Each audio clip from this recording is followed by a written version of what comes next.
السلام علیکم ورحمۃ اللہ۔ اسد الدین اویسی نے جو 15 بوتل خون دینے کی بات کی اور دوڑ کے جا کر کے پہنچانے کی بھی بات کی، اس کے تعلق سے اللہ کے رسول نے فرمایا کہ لعنت اللہ علی الکاذبین، اور جب قوم کے لیڈر پر ہی اللہ کی لعنت ہو جھوٹے ہونے کی وجہ سے، تو کس طرح سے لعنتی شخص قوم کا بھلا کر سکتا۔ بڑے افسوس کی بات ہے کہ ہندوستان کی تاریخ اگر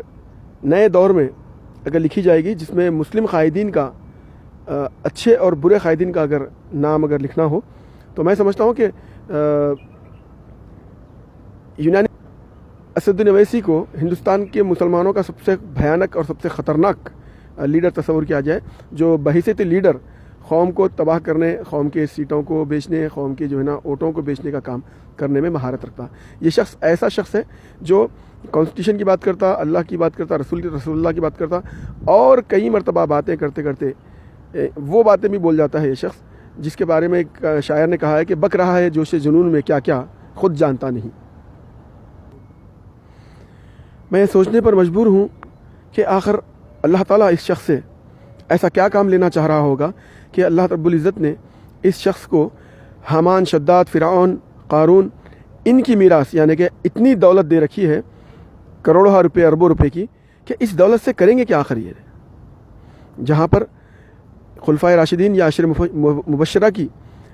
حیات طیبہ کو دیکھ کر کے اسد الدین اویسی یا ان کے دیگر فالوورز کو ویسا بننا چاہیے تھا، اسے چھوڑ کر کے افسوس کے ساتھ مجھے کہنا پڑتا ہے کہ ایک ایسا شخص جو دین اور مسلمان اور اسلام اور جماعت کا نام مجلس اتحاد بین المسلمین کی باتیں کرتے کرتے لوگوں کو ایسے لوٹتا ہے جیسے کہ شاعر نے کہا کہ جنہیں میسر ہو اسد اویسی تم جیسے دوست، تم جیسے رہنما، انہیں کبھی دشمنوں کی ضرورت نہیں، انہیں کبھی رہزنوں کی ضرورت نہیں۔ اللہ تعالیٰ سے ڈرو اور اس بات کو یاد رکھو کہ جس دن بروز محشر